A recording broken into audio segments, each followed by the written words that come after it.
அனைவருக்கும் வணக்கம். இப்போ நம்ம கோயிலுக்கு போவோம். கோயிலுக்கு போனால் சுவாமிக்கு அர்ச்சனை பண்ணுறதா நம்ம பேரில் அர்ச்சனை பண்ணுறதான்னு நிறையா பேருக்கு ஒரு கேள்வியாக இருக்குது. நம்ம கோயிலுக்கு போனால் நம்மளுடைய பேர் நட்சத்திரம் சொல்லி தான் அர்ச்சனை பண்ணுறது சிறப்பு. தெய்வத்துக்கு அர்ச்சனை பண்ணணும், தெய்வம் நல்லா இருக்கணும் அப்படின்னு நம்ம வேண்ட வேண்டிய அவசியம் கிடையாது. நம்மளுடைய தெய்வங்கள் எல்லாமே நம்மளை காக்கிறதுக்கு தான்.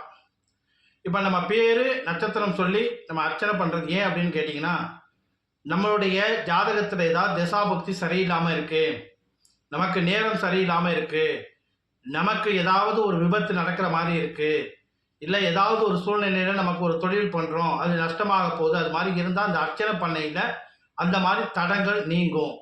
முழுமையாக நீங்காது, ஜாதக ரீதியாக நடக்க வேண்டிய நடக்கும், அதனுடைய பாதிப்பு குறையும். அதனால்தான் எப்போ கோயிலுக்கு போனாலும் சரி நம்மளுடைய பேர் நட்சத்திரம் ராசி சொல்லி அர்ச்சனை பண்ணணும். முக்கியமான ஒன்று கோத்திரம் சொல்லி அர்ச்சனை பண்ணணும். கோத்திரம் தெரியாமல் அர்ச்சனை பண்ணுறது அவ்வளோ தூரம் சிறப்பான பலனாக இருக்காது.